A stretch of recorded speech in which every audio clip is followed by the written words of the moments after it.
कौन ब्रह्मा का पिता है, कौन विष्णु की मां, शंकर का दादा कौन है, हमको दे बता। ये जानने के लिए कृपया सुनिए।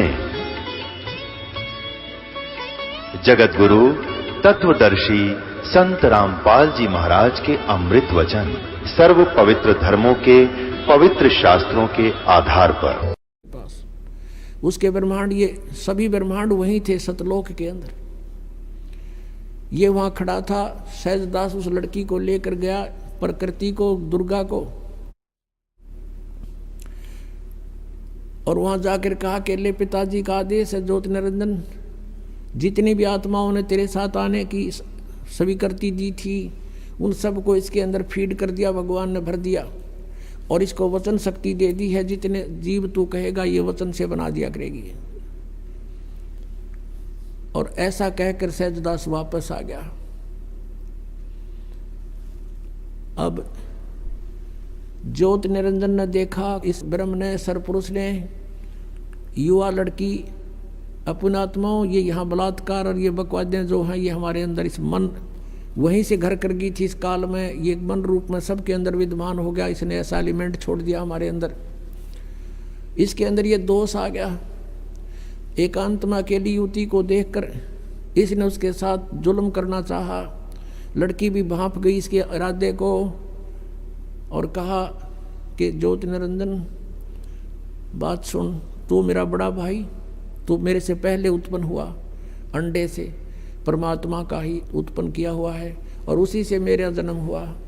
तू मेरा बड़ा भाई, मैं तेरी छोटी बहन, बहन भाई का यो क्रम अच्छा नहीं होता, तू जुल्म ना करे। पिताजी ने मुझे शब्द शक्ति दे रखी है, वचन शक्ति, जितने जीव कहेगा मैं बना दूंगी। इसने एक नहीं सुनी, हद से आगे बढ़ गया। लड़की ने अपनी इज्जत सुरक्षा के लिए कुछ ना पाया तो उसने छोटा रूप बनाया और इसने बकवाद के लिए मुंह खोल रखा था, मुंह के माध्यम से पेट में चली गई। वहां से परमेश्वर कबीर देव अपने पिता से पुकार की, भगवान मेरी रक्षा करो। परमात्मा ने कहा, जोगजीत सहजदास जाओ उसके पास, और परमेश्वर स्वयं आए अपने पुत्र का रूप बना के और कहा, ज्योति निरंजन तूने जुल्म कर दिया। ऐसे पवित्र लोक में जो ऐसी गलती करता उसको ये सजा है कि तू आज से काल कहागा, 1,00,000 मानव शरीरधारी प्राणियों को नित खाया करेगा, 1,25,000 उत्पन्न करेगा। आज से तेरा नाम काल होगा। लड़की को, दुर्गा को उसके पेट से निकाल दिया और उन दोनों को 21 ब्रह्मांड समेत सतलोक से निष्कासित कर दिया। 16 शंख कोश की दूरी पर 21 ब्रह्मांड आकर रुक गए और यहाँ फिर अपने मालिक की विधि अनुसार ये चक्कर काटने लगे। अब काल ने फिर सोचा कि अब मेरा कौन के बिगाड़ेगा, जो इन्होंने सजा देनी थी मुझे दे दी। दुर्गा के साथ फिर दुर्व्यवहार शुरू किया। इसने फिर प्रार्थना की कि ज्योति निरंजन, पहले तो तू मेरा बड़ा भाई, मैं तेरी छोटी बहन, दूसरे मैं तेरे पेट से बाहर आई हूँ, तेरी बेटी होगी। यानी इसने अपनी इज्जत बचाने के लिए सब कुछ कह दिया, पर इसका कोई असर नहीं हुआ। परमात्मा ने देखना था कि ये कितना बकवाद कर सकता है, और लड़की को प्रजनन इंद्री भी अपनी तरफ से नहीं लगाई थी।